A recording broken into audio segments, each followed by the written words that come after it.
Alright, the first thing that you need to do to make your textured landscape is to get a pencil and write your name and class code.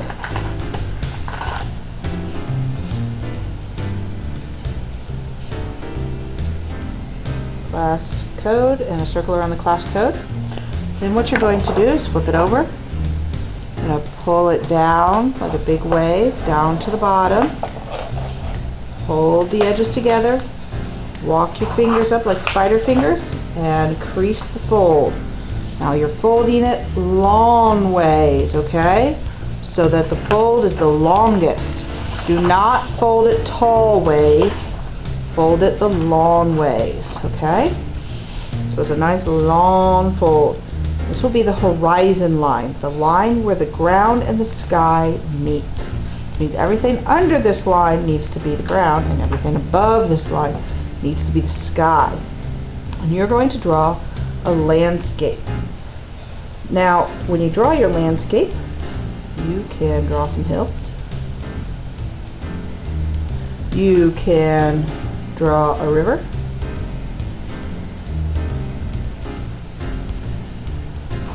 You could draw a pond.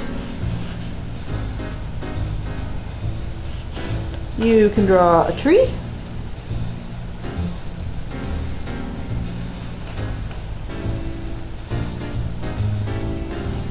You can draw some clouds.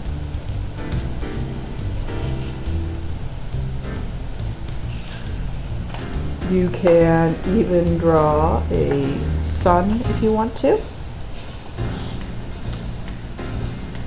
There's lots of things you can draw when you draw a landscape. Now, what we're going to do then, oh, you could even draw some mountains if you wanted to. I'm going to draw some mountains.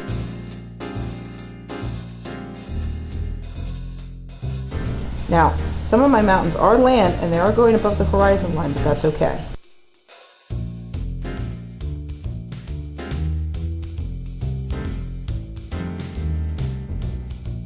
Then, what you're going to do is instead of just coloring it in, we're going to color it in with texture plates. Let me show you the texture plates.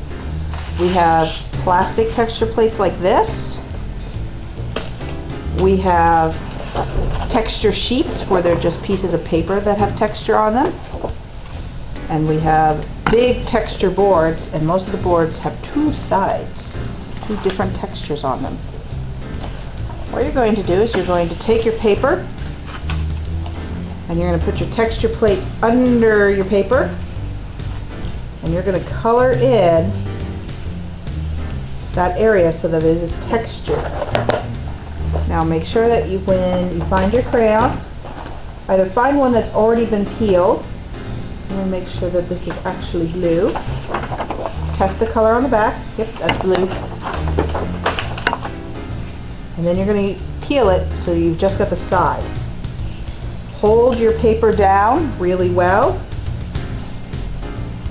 And color just inside there. If you need to make your crayon smaller, you can just break it in half. Make sure you hold your paper down, otherwise it will slip on you and you won't be coloring in your texture.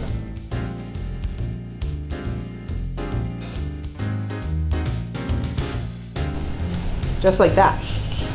And then get a different texture for a different area. I'm going to get this texture for my tree bark.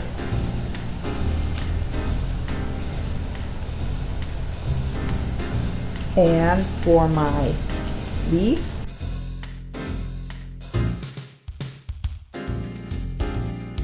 And I'm going to get a big texture plate for my ground because it covers a lot of my space. So I get one of these big ones here. And I'm still going to have to shift it over because see, the texture plate and the paper aren't quite big enough. I'm just going to line it up, hold it down really good. Push down really hard when I'm doing my texture plate. When I'm rubbing for my texture, I push down really hard with this.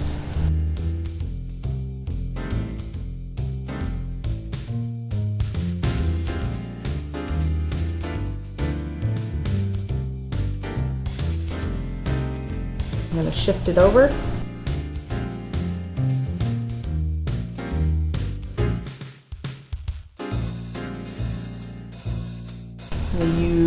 this texture for my lake.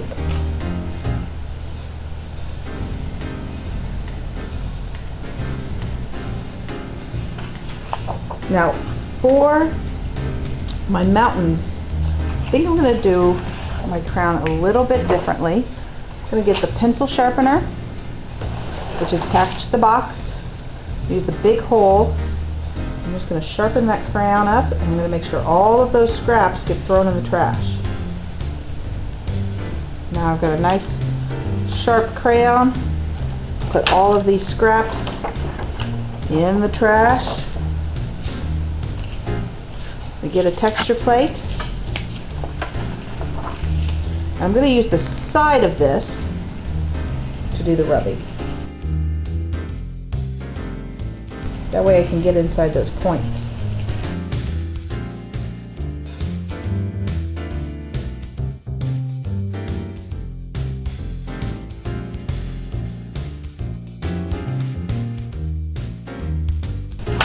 Shift my texture plate over because I can feel under the paper where it begins and ends.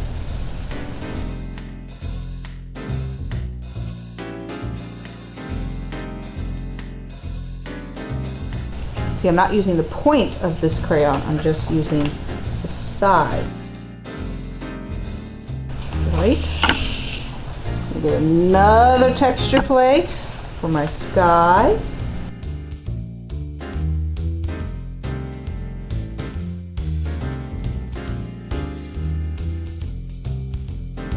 If you want to test to see what the texture is going to look like on a piece of free draw paper, you can.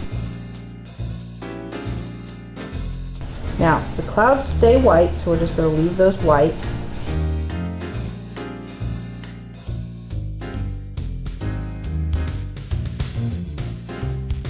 Still holding down.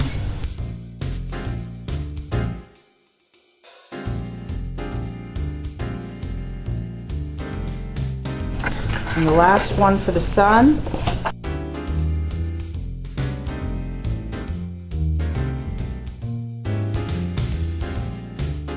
There we go. And there is your textured town landscape.